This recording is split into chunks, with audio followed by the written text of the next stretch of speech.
It's important to make sure you're up to date on vaccinations and protected from COVID-19. The Native American Community Clinic is now administering the updated Pfizer bivalent booster. The updated bivalent booster helps protect against the original COVID-19 strain and against newer Omicron variants. And it will help restore protection that has decreased since previous vaccinations. People age 5 and older are now recommended to get an updated bivalent booster dose at least 2 months after their last COVID-19 shot. That means the bivalent booster may be given after a person's primary series or after their last booster shot, regardless of what brand you received before. Even if you've already had COVID-19, you should get vaccinated. Right now, at the Native American Community Clinic, you can get COVID-19 vaccines, including updated boosters, at the same visit as other vaccines. However, if you've received a recent monkeypox vaccine, you may need to wait 4 weeks before you can get a COVID-19 vaccine, and you should discuss this with your provider. Schedule your vaccination appointment with the Native American Community Clinic by calling 612-872-8086.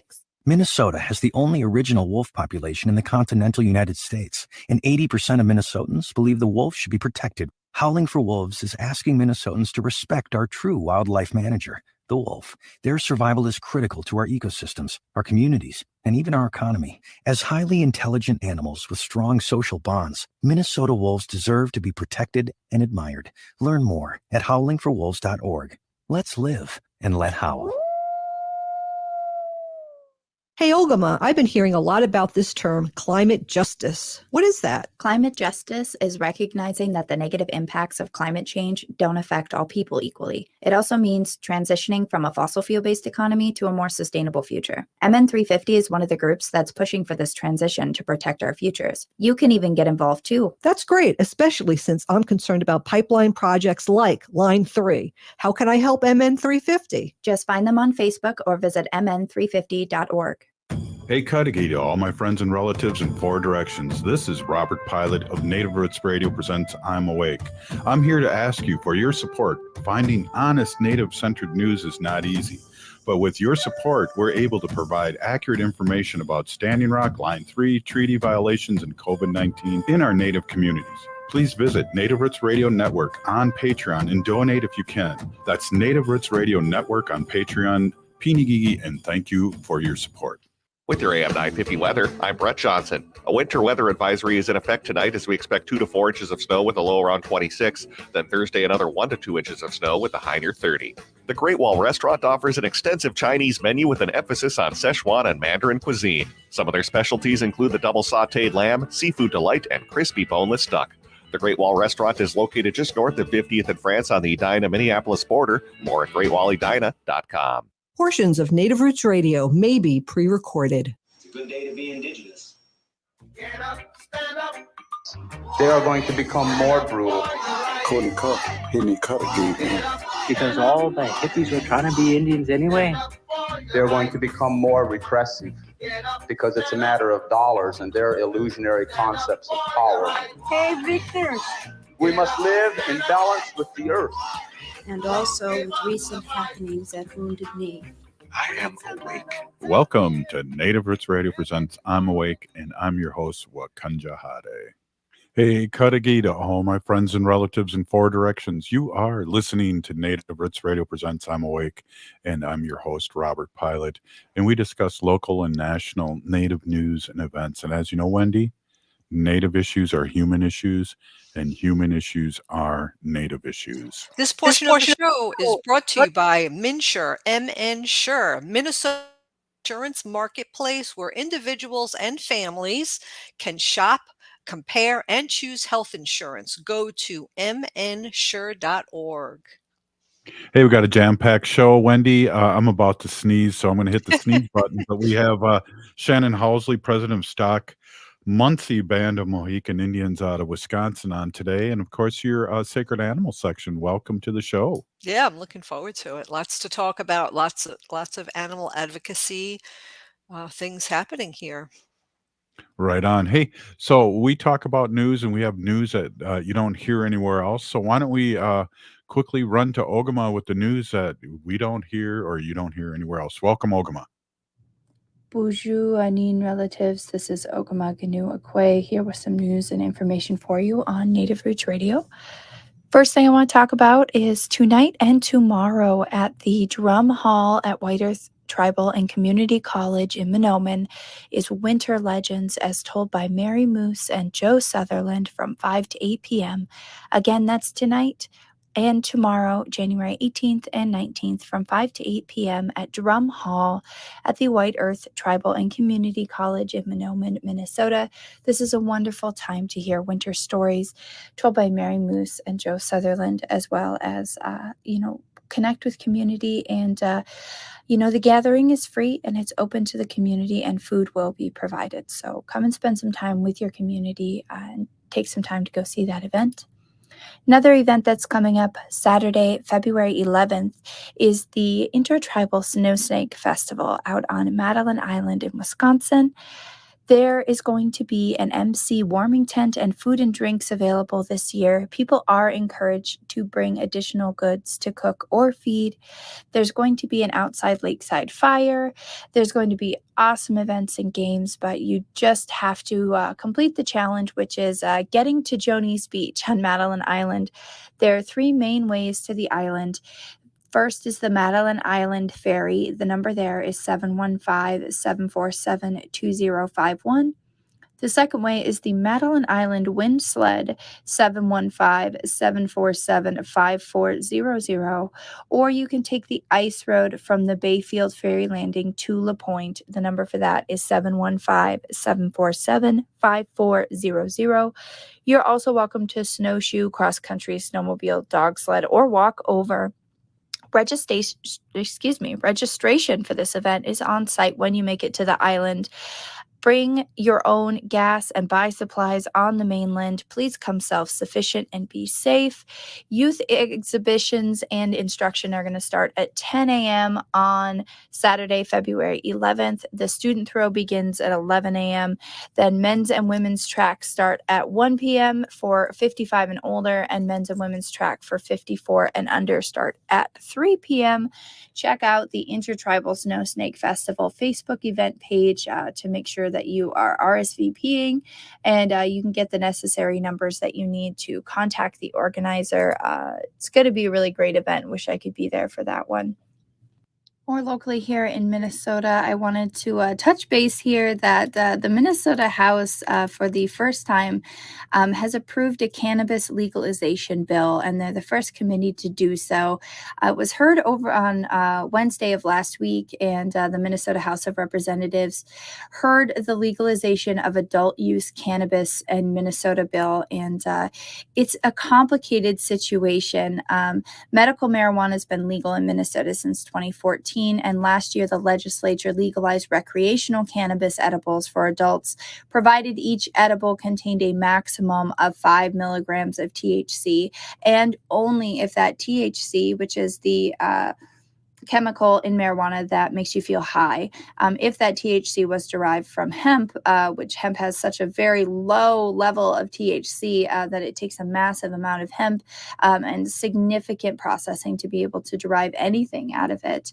However, there's now a House bill that's very similar to a recreational cannabis bill, and the version would permit persons 21 and older to use or possess or transport cannabis paraphernalia, 2 ounces or less of cannabis flower or 5 pounds of less in a person's residence, 8 grams or less in a concentrate or edible products infused with 800 milligrams or less of THC.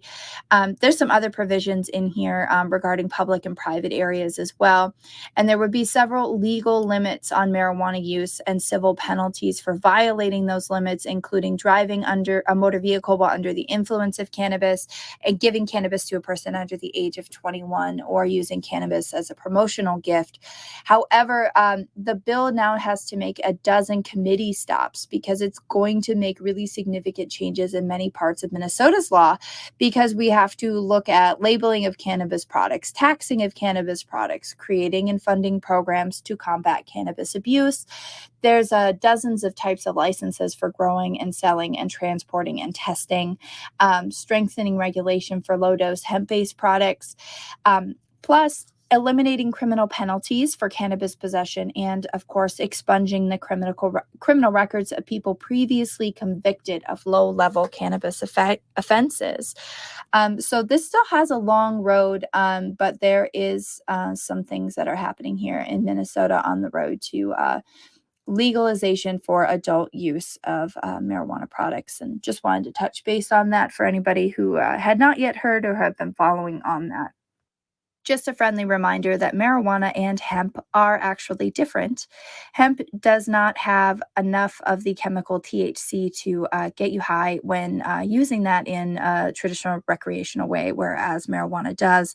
However, hemp does have some other really powerful properties, including the ability to make textiles, possibly make batteries, so that we would not have to use and mine really toxic minerals to make batteries for electric vehicles and other things, as well as a lot of other uses when it comes to protecting Mother Nature. So just wanted to touch base on that for those of you who might be following that here in Minnesota. Nationally, I wanted to touch base on what's happening down in Ecuador. In Ecuador, major indigenous organizations said that they are preparing to hold protests in mining areas to attempt to stop extractive activities near their communities. Reuters reported on this on January 12th. The indigenous organization CONAIE, CONAIE, led protests last year that paralyzed the country for about 2 weeks. And there's an anti-mining group that also voted during an assembly to oppose the expansion of mining in Ecuador because of the social and environmental harm to communities there. The two groups voted to prepare conditions of territorial defense in areas where mining companies were present, and added that the measures will be progressive. The leader of the CONAIE group says that they want transnational mining companies and mining business people in the country to not invest in more mining because they are going to defend their land. They did not specify when those protests might begin, but the organization, the indigenous people and environmental organizations, say that the conservative president there has not complied with deals made after last year's demonstration to place a moratorium on mining in ancestral indigenous territories until the legislature approves a law to outline community consultation rules for projects. That sounds oddly familiar to what's happening here in the U.S. From January to October of 2022, mining brought in $2.3 billion in export revenue and was about 42% higher than the same period in the year before, down in South America in the Ecuadorian region where this is taking place. So, indigenous people all over the world have been fighting for the use of land and water and for meaningful consultation before those harmful things are brought into communities. So solidarity to those relatives down south of the border. Borders are imaginary, but, our southern relatives, I want to send out solidarity to you as you stand off mining, which is something that's being worked on here in Minnesota as well. Something that I hope to talk about either tomorrow or sometime early next week. I want to touch base on what's happening with mining situations here in Minnesota because there are several. We also need to touch base a little bit on updates on what's happening after the Line 3 construction came through Minnesota. There's several problems with that regulatory agencies in Minnesota have not been very forthright in talking about, and that makes me nervous. So we'll be talking about those issues a little bit later on next week. Back to you, Robert. Hey, thanks, Ogimaa. Up next, President Shannon Hilary, Stockbridge-Munsee Band of Mohican Indians out of Wisconsin. We'll be right back after the short break. Stay with us. Hey, Ogimaa, I've been hearing a lot about this term, climate justice. What is that? Climate justice is recognizing that the negative impacts of climate change don't affect all people equally. It also means transitioning from a fossil fuel-based economy to a more sustainable future. MN350 is one of the groups that's pushing for this transition to protect our futures. You can even get involved too. That's great, especially since I'm concerned about pipeline projects like Line 3. How can I help MN350? Just find them on Facebook or visit mn350.org. When we heal from our traumas, when we face our fears, let go of our addictions, when we relearn our values, when we live our teachings, respecting our elders, cherishing and honoring our children, when we honor and take care of our spirit, there will be no room left for sexual violence. Sponsored by the Minnesota Indian Women's Sexual Assault Coalition. Hey, Cudahy to all my friends and relatives in four directions. This is Robert Pilot of Native Roots Radio presents I'm Awake. I'm here to ask you for your support. Finding honest Native-centered news is not easy. But with your support, we're able to provide accurate information about Standing Rock, Line 3, treaty violations, and COVID-19 in our Native communities. Please visit Native Roots Radio Network on Patreon and donate if you can. That's Native Roots Radio Network on Patreon. Pinigigi, and thank you for your support. COVID-19 is still here. It's not too late to get your booster. Staying up to date with vaccines can help you protect yourself from getting seriously ill from COVID-19. Get your booster at the 360 Colburn Clinic, operated by St. Paul Ramsey County Public Health, for a chance to win one of 5 $500 Visa gift cards. Each week in January, a winner will be selected from eligible persons age 5 and up who got their COVID-19 booster. To learn more and schedule your appointment, visit ramseycounty.us/booster. This is Winona LaDuke of Honor the Earth, and you're listening to Native Roots Radio. I'm Awake. Welcome back to Native Roots Radio presents I'm Awake, and this is Robert Pilot. This portion of the show is brought to you by MN350, a grassroots organization fighting for climate justice. Hey, we're here with Shannon, the president of Stockbridge-Munsee Mohican Nation, Shannon Hilary. Thank you so much for coming on. It's exciting to have you on, Shannon, because the Civic Media Network, which is in Wisconsin, that we're on, is now grown to 11 stations. So we're 11 stations in Wisconsin, along with the mothership here in the Twin Cities and all over Turtle Island on Facebook Live and YouTube. But it's great to have you on and represent Wisconsin in a good way. Oh, wow. Happy New Year and hoa to you and Wendy. It's so good to be here, and Happy New Year to your listeners. And right, it's a groundswell. It's exciting when something like the way that you are trying to connect Indigenous communities and educate non-Indigenous communities is amazing. And the fact that your syndication has grown as quickly as it has is not surprising. But I think, your tagline, I'm awake, is exactly what's happening. We're seeing this across Turtle Island, where you finally have engagement across different sectors of people and that enjoyment of different races of people, because I think the thing that connects us all is we all belong to the human race. So it's really exciting to be a part of this exciting movement for both of you. Yes, so thank you. And it has been exciting. It's been great to meet people like you. I ran into in Washington, which was awesome to see. I flew in there for just the day or day and a half for the ICWA hearing, and you were there too, representing. And it's good to let our allies know what we're doing and what we're all about. And so that's why I thought it was important to have you on and talk a little bit about yourself, especially for the people that kind of know about your tribe or kind of know about you in Wisconsin, and now we have this big influence or big coverage in Wisconsin now, so it's kind of fun. So to just give your listeners a little background, by no means is there's no such thing as the last of the Mohicans, clearly, as depicted in history books. Our tribe migrated through that wonderful Indian Relocation Act.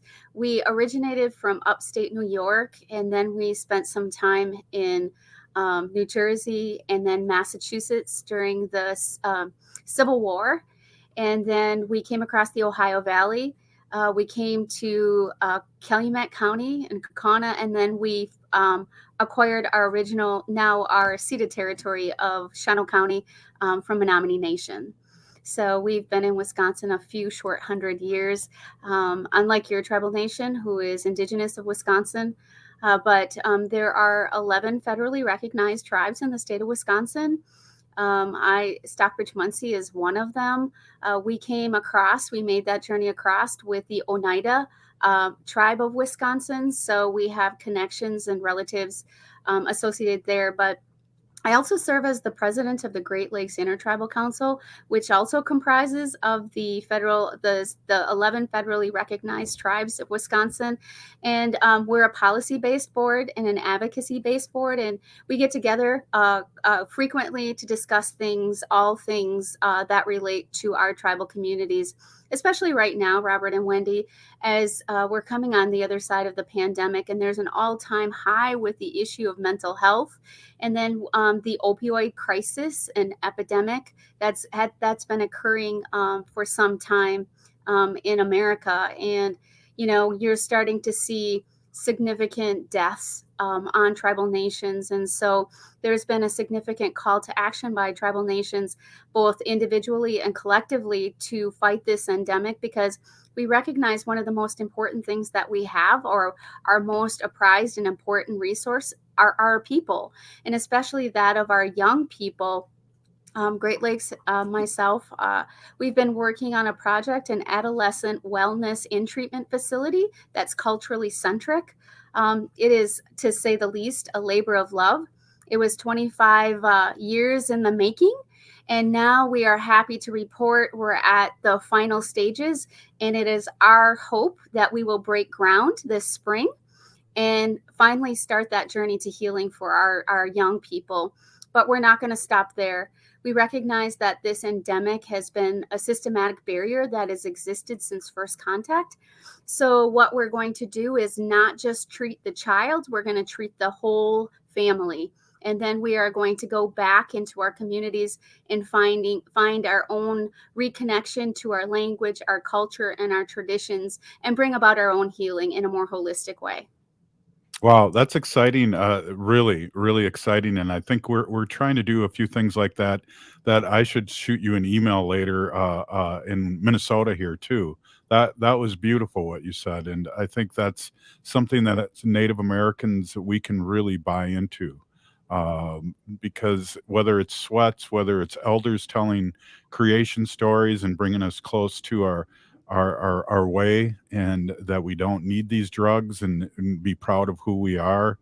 Um, it's been, since the pandemic, the opioid addictions have been doing push-ups in the parking lot, and it's something that we haven't talked about because we've been really focused on that. But I agree, President. It's there in a big way still. It certainly has. And, we're now in the latter part of the 21st century. We're dealing with the opioid endemic. But as I had pointed out earlier, there has been systematic barriers to our people since first contact. And so there are so many issues that we're starting to contend with. But I also want to remind our listeners that we're also resilient people. We've been fighting pandemics since 1492, right?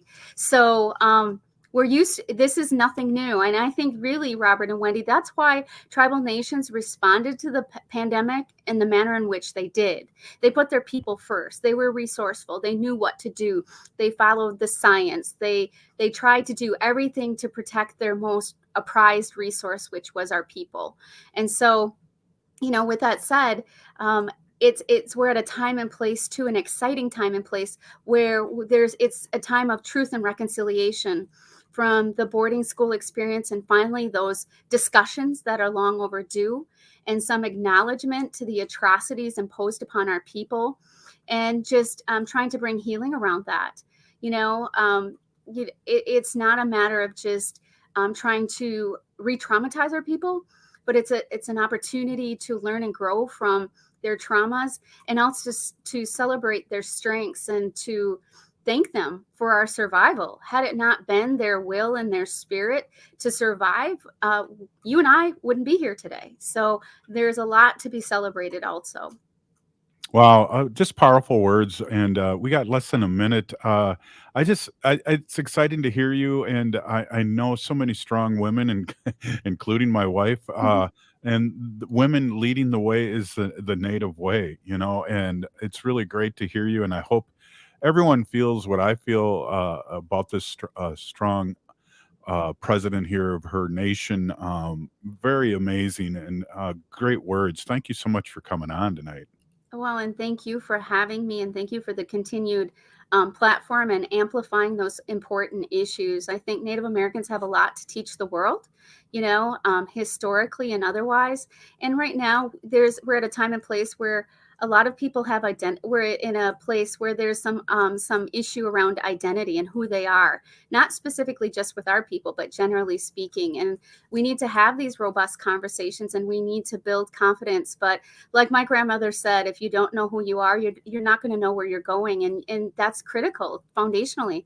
And be proud of that, but it starts with how we even perceive ourselves. I speak to a lot of younger people about that. And my first question to them is, who are you? Where do you come from? Who are your people? What is, but when you have a check the box endeavor, like you're identifying as Caucasian or as white, what exactly does that mean? You have roots to your language, your country, all of those things. And I think it's well overdue that we start pushing that policy where there's historical and relevant teachings within our school systems where children take pride in who they are and they understand the plight of their ancestors and how they arrived here even.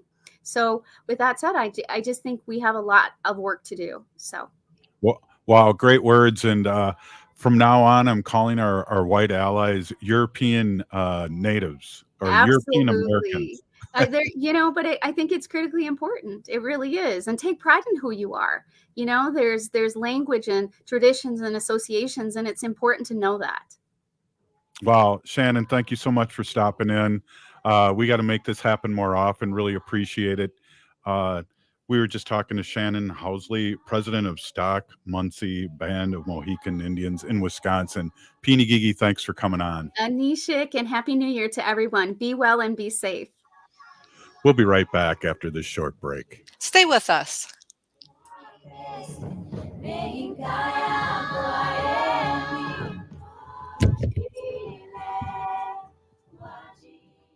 Winter is here, and there's a good chance your home isn't being heated efficiently. And it's likely because of air sealing and insulation problems. Inadequate attic insulation is the leading contributor to high energy bills, cold rooms, and ice dams. Great news, the energy-efficient pros at Snap Construction can fix it all. Stop the heat from leaking out and save. Call 612-333-SNAP or visit snapconstruction.com for your free infrared energy inspection. Install with Snap Construction and qualify for over $750 in rebates and incentives. State and city programs are now offering 0% financing for qualifying insulation upgrades. So call Snap Construction for your free insulation energy consultation and start saving on your energy bills. Call 612-333-SNAP. That's 612-333-SNAP. Or visit snapconstruction.com. Snap Construction is arguably the most well-reviewed insulation and exterior contractor in the metro area. Visit snapconstruction.com. This is Gregory Rich, host of Drink in the Style and owner of Habitation Furnishing and Design. People often ask me, why habitation for my home? Well, I could give you hundreds of reasons. I could talk about the extensive collection of furnishing suppliers or our exceptionally talented design team. I could talk about service, but the truth is, habitation clients come back room after room and home after home, and that speaks volumes. Habitation puts some drama into your interiors. Hello, Minneapolis. Make sense, make progress, make a date, make an appointment with me. Weeknights from 10 to midnight here on AM 950. On the show, This Queer Book Saved My Life, we talk with LGBTQ plus guests about the queer books that saved their lives. On our next episode, we chat with Michael Barakiva about the young adult novel Dreadnought by April Daniels. April joins Michael for a deep dive into YA queer lit, as well as the politics of comic books and writing queer superheroes. You can listen to This Queer Book Saved My Life every Saturday morning at 7 a.m. right here on AM 950, the progressive voice of Minnesota. The Merity family of companies serves seniors and people with a wide range of disabilities. We provide home health care, hospice services, and accessible rental housing. This is Mary T, and we'd like you to join us. We're hiring direct care professionals, CNAs, nurses, and other support services. Our mission is to provide quality, personalized services to meet the unique and evolving needs of the people that we serve. Join a Minnesota family-owned company that was founded on a history of care. Apply today at marytinc.com/careers. Hi, this is Kirk Duckwall with the Twin Cities Real Estate Show here on AM 950. Has our market changed? Yes. However, unlike what some people are saying, our Twin Cities market is still up by almost 8% year over year, and days on market are near an all-time low. If you're thinking of selling and would like not just a market analysis, but a total market overview, give me a call at 651-303-0019 or find me anytime at housegeeks.com. AM 950 KTNF, St. Louis Park, Minneapolis, St. Paul. Over 98% of people who experience sexual harassment or sexual assault in the workplace choose not to report it. Whether it's the fear of retaliation, belief that a bystander will report it, or worry about career advancement, at MJSB Employment Justice, we help employees take a stand. I'm Bree Johnson, partner at MJSB Employment Justice, a 50% women-owned law firm. If you feel unsure what to do following sexual harassment, we will be your voice to speak your truth. Be heard. You deserve better. Contact us today for a free consultation at mjsbjustice.com. With your AM 950 weather, I'm Brett Johnson. A winter weather advisory is in effect tonight as we expect 2 to 4 inches of snow with a low around 26. Then Thursday, another 1 to 2 inches of snow with a high near 30. The Great Wall Restaurant offers an extensive Chinese menu with an emphasis on Szechuan and Mandarin cuisine. Some of their specialties include the double sautéed lamb, seafood delight, and crispy boneless duck. The Great Wall Restaurant is located just north of 50th and France on the Edina-Minneapolis border. More at greatwalledina.com. Bijou. I am Oshawashko Gijig. I'm from Red Lake Nation, and you're listening to Native Roots Radio. Welcome back to Native Roots Radio presents I'm Awake. This portion of the show is brought to you by the Minnesota Indian Women's Sexual Assault Coalition. Hey, we're here with Bob Blake from Red Lake. I just have to say that. I love saying that. But we're here with Robert Blake, owner of Solar Bear, a solar company, and just an all-around dude. You know, you got the nonprofit going on, and you're speaking all over Native country, and you spoke to my tribe, which I really appreciate about it. You're the expert, and we just love to see you. Can barely see you, kind of in the shadows right there. It's kind of I just noticed that my other light went out on the other side of this. I'm in one of my rooms. I just got home. I was traveling, sorry about that, everyone. I have one of these lights. I didn't plug it in yet though, but that's cool. Yeah, we're a radio show. It's all right. But I'm speaking next month in at the Seminole in Hollywood, Florida, at the Renewable Energy Conference, and then New Orleans the next month, and talking about the Funders Network is having a conference around.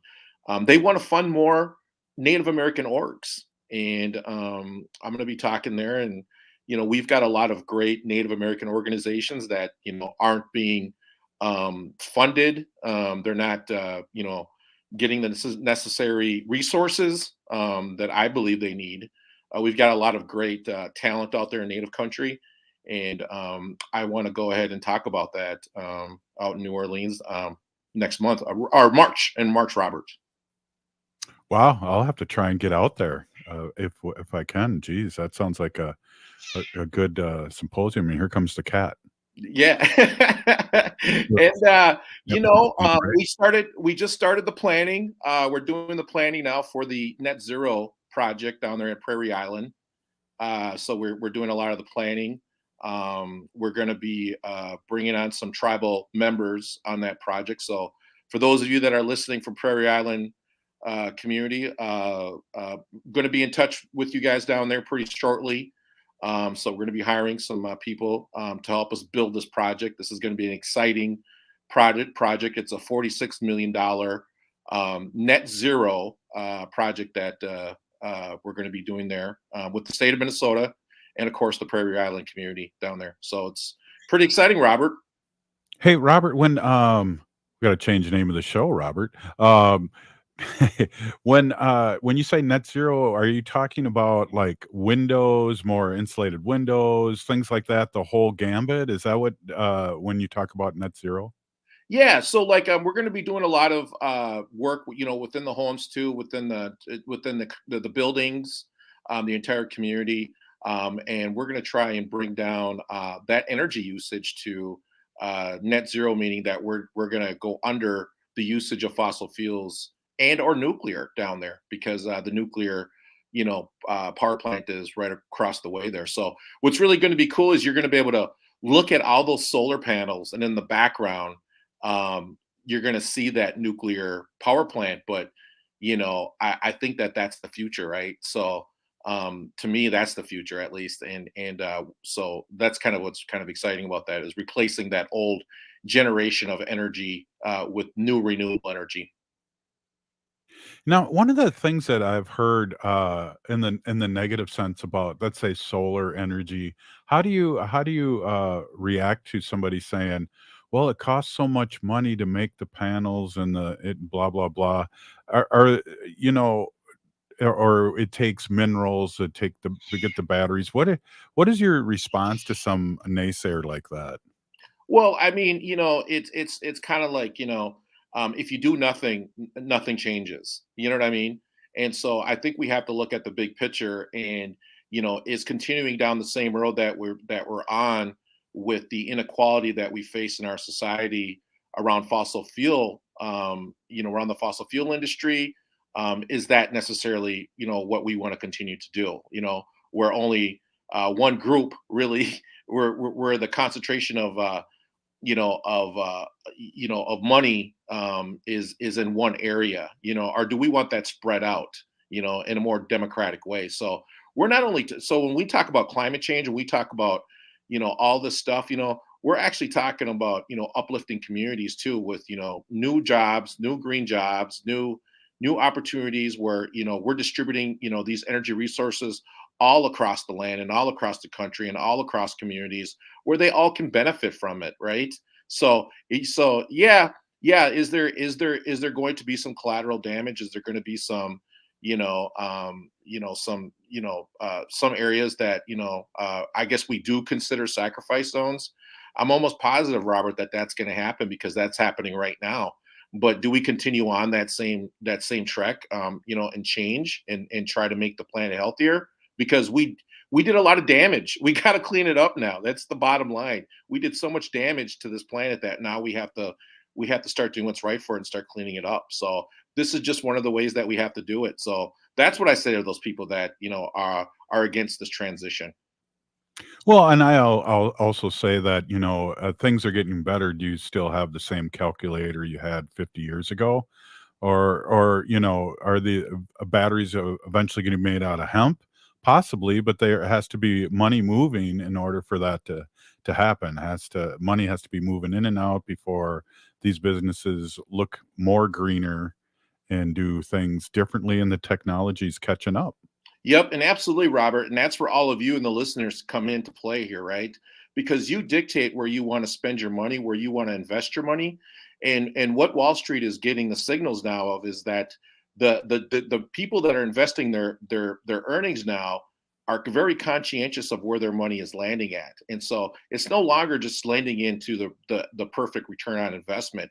They're actually thinking about, I want my money to land in areas that's going to make a difference in society, such as renewable energy jobs, or communities, or more projects like that. So that's what's really changing. And so you see a big rush of money coming out of fossil fuels and into the renewable energy industry now, and into green jobs and green careers. And so that's what's really exciting now, right? We have a new kind of investor. They're looking at the long-term picture. They want a world that they can grow up in, where they can live in, and they can go ahead and thrive in. And that's really what's happening. So that's why all of everybody that's listening right now, and where we play a really important role. I know that, and a lot of my investments, Robert, I'm investing in solar panels, I'm investing in batteries, I'm investing in like all this technology that you wouldn't, probably, a financial manager would look at me and think I'm crazy, but I believe in it, and this is where I want my retirement money parked at, and that's what I'm doing. Right on. Wendy and I were talking. I was in New York with her this last weekend, and we were saying that there's been no snow in the last 14 months in New York City, and that is so unlike them, and it's a frightening time. So investing in things that aren't burning up our world, which it is. I talk about it, it's like, hey, we have to, save this and that. And it's like, no, We need this stuff because the planet is burning. You know, I don't And care how much money we're going to save on solar. The planet's burning. We got to do something different. and you think about it too, Robert. Like, I think about Spike Lee when he says, "Wake up." You know, he always says that in his movies. Wake up. Like, that's what we really have to do. We really have to wake up and look around and start looking at, the environment around us, and just really see that it's not like it used to be. I just read an article where it was the coldest place on earth for the last 1,000 years.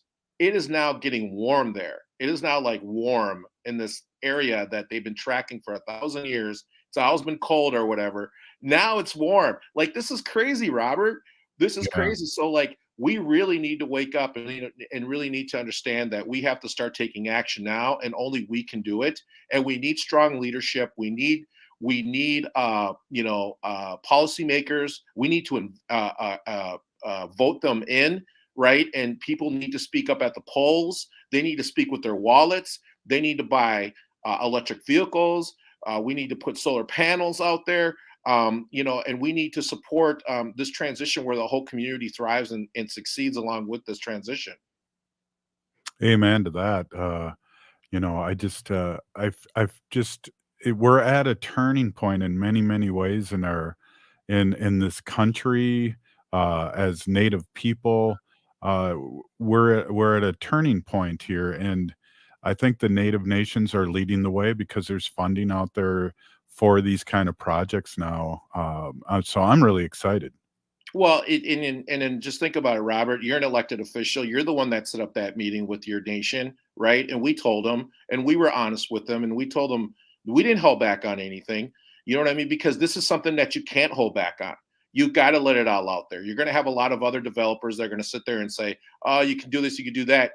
But I don't think that's the way to go. I think you just throw it all out there. You let people make the best decisions that they can.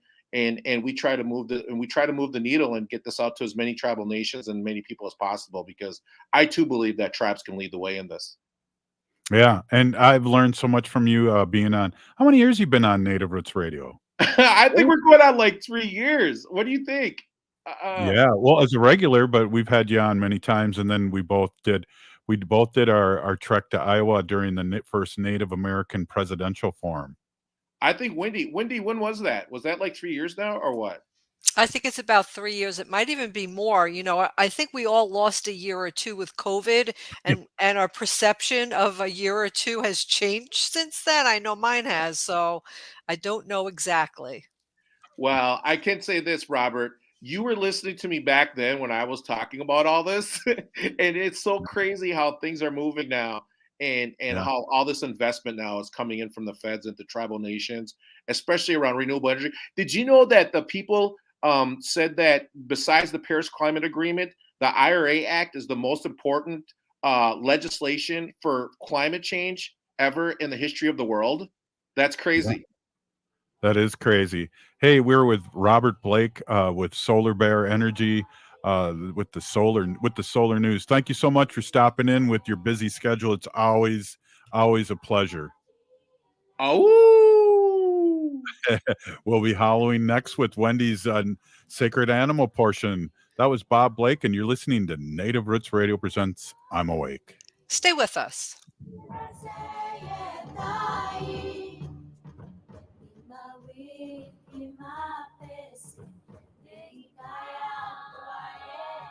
Hey, Ogimaa, I've been hearing a lot about this term, climate justice. What is that? Climate justice is recognizing that the negative impacts of climate change don't affect all people equally. It also means transitioning from a fossil fuel-based economy to a more sustainable future. MN350 is one of the groups that's pushing for this transition to protect our futures. You can even get involved too. That's great, especially since I'm concerned about pipeline projects like Line 3. How can I help MN350? Just find them on Facebook or visit mn350.org. Minnesota has the only original wolf population in the continental United States, and 80% of Minnesotans believe the wolf should be protected. Howling for Wolves is asking Minnesotans to respect our true wildlife manager, the wolf. Their survival is critical to our ecosystems, our communities, and even our economy. As highly intelligent animals with strong social bonds, Minnesota wolves deserve to be protected and admired. Learn more at howlingforwolves.org. Let's live and let howl. J&S Bean Factory is a native-owned, community-supported, cozy, artsy coffee shop which offers roasted on-site beans, live music, and baked goods. Relax in the beautiful outside patio. City Pages writes, voted top 10 coffee shops. Tucked into a quiet corner of St. Paul's Highland Park neighborhood, this coffee shop roasts beans on-site from the best coffee-growing countries in the world. Located at 1518 Randolph Avenue, St. Paul. The good stuff. COVID-19 is still here. It's not too late to get your booster. Staying up to date with vaccines can help you protect yourself from getting seriously ill from COVID-19. Get your booster at the 360 Colburn Clinic, operated by St. Paul Ramsey County Public Health, for a chance to win one of 5 $500 Visa gift cards. Each week in January, a winner will be selected from eligible persons age 5 and up who got their COVID-19 booster. To learn more and schedule your appointment, visit ramseycounty.us/booster.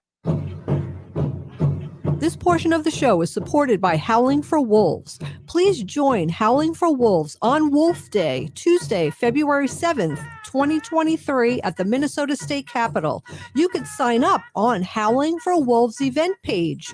Howling for Wolves, protecting wolves for future generations. Welcome back to Native Roots Radio Presents I'm Awake, and this is Robert Pilot. Hey, we're here with Wendy with our Sacred Animal portion of the show.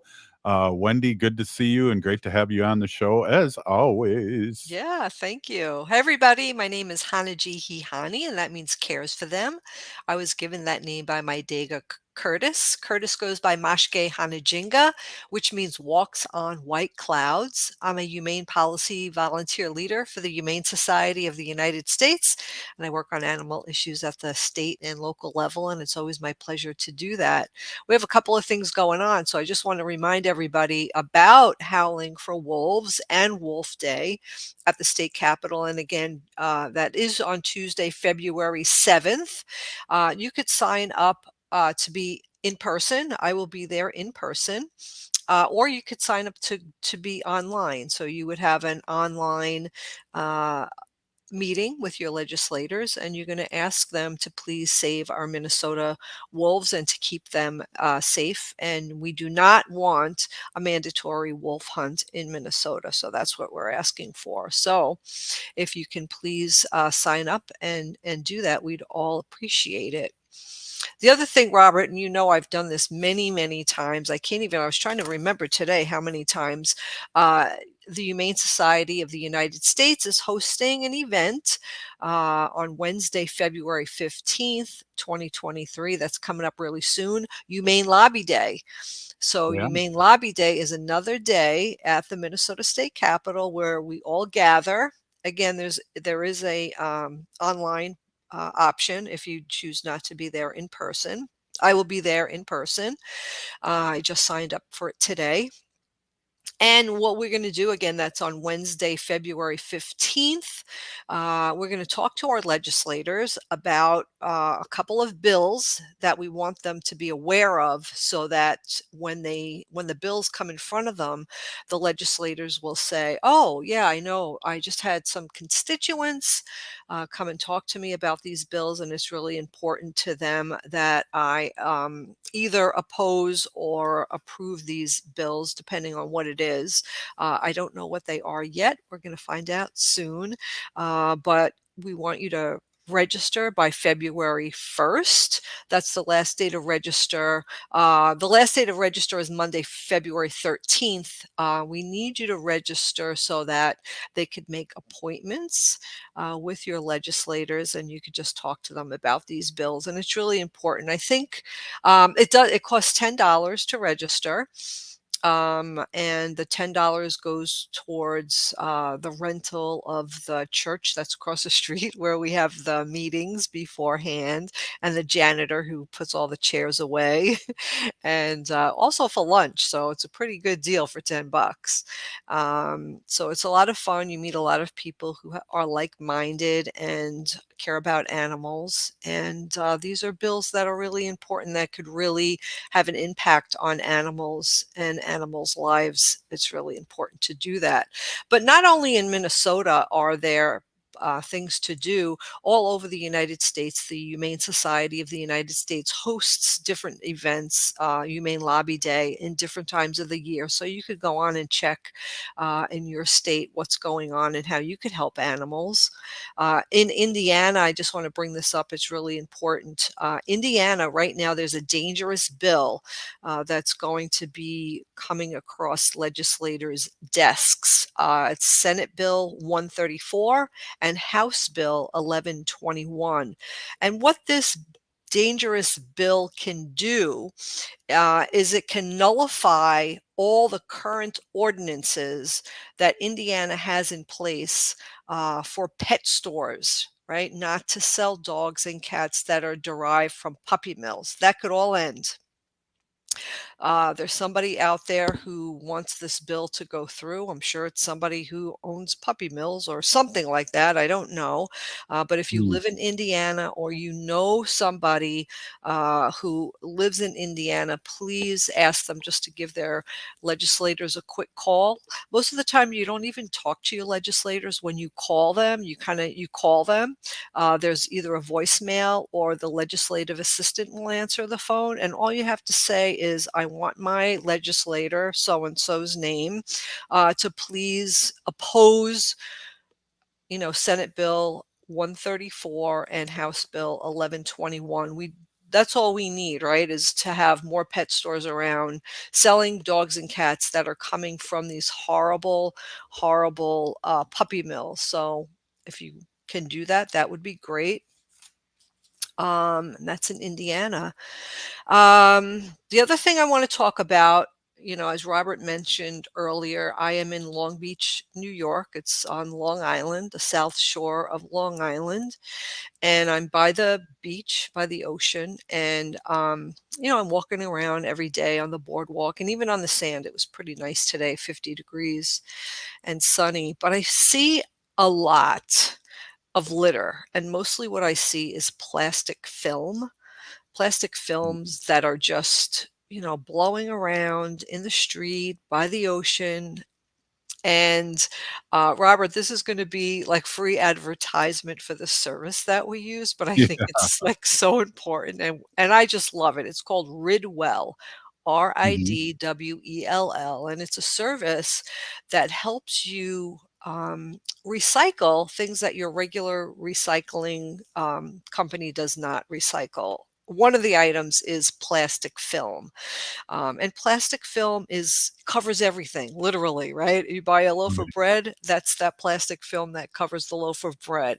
You buy toilet paper, paper towels, that plastic that it's wrapped in, that's plastic film. Garbage bags, bubble wrap, the plastic kind of containers that you get from Amazon. So these are all plastic film. And I'm telling you, we use this service. You have to pay for it. I feel it's pretty reasonable. It's $16 a month, and I feel like not everyone could afford $16 a month, but I feel like if you can afford the $16 a month, and Ridwell is in your area, you should sign up for it, because I can't even tell you how many bags Yeah. of recycled items, and I feel like I'm like, oh my God, I have this big bag of plastic film, and I know it's not going to end up in the landfill. It's not going to land in the street or the oceans and pollute the animals and the whales and all the seabirds and everything that get tangled up in this stuff, right? It also takes other things like batteries, light Right. bulbs. Yeah. So it's fantastic. They take styrofoam, Yeah. and I really, really love Ridwell. So free advertisement for Ridwell, but So maybe yeah, we should give them a call and see if they want to support the show. exactly. I think and you play this piece that I just Yeah. broadcasted here, and Yeah. let them know that Well, it's free advertisement. it's like the yellow Volkswagen syndrome. We walk our neighborhood, Wendy, and then we see these Yes. Goodwill containers, Containers. which is a nice little square kinda, it's nice looking and it's right on your stairs, but it's funny, Yeah. we see them and go, "Oh my god." If people are old enough, I'm old enough to remember this, the milkman, and you had the milk crates in the front of your house. That's exactly what it looks like when the milkman came in to deliver the milk. Now I'm really My aging sister kind of myself, looked like but my sister kind of looked like the milkman. Oh, just kidding. That's an old joke but too. yeah, we also, and again, I saw a couple of balloons, pop balloons with strings on the balloons, and I know it's probably it's probably, somebody's sending up balloons to a loved one in heaven, but balloons don't go to heaven. They end up in the streets, they end up in our oceans, they're polluting everything. So let's find a different way to celebrate our loved ones who have passed. But that is my Yeah. segment for tonight. Hey, great segment as always. Good to see you on the show. And also, what a great show we had tonight. Yeah, excellent. Yes, a lot of good stuff going on in Indian country. Definitely. Hey, if you're listening to the show, you're part of the resistance from Chief Plentycoup's, the ground on which we stand on. It's sacred ground. It is the blood of our ancestors. We need to resist, divest, join a group, and run for office. We're still here. We are the 7th generation. Free Leonard Peltier. Now.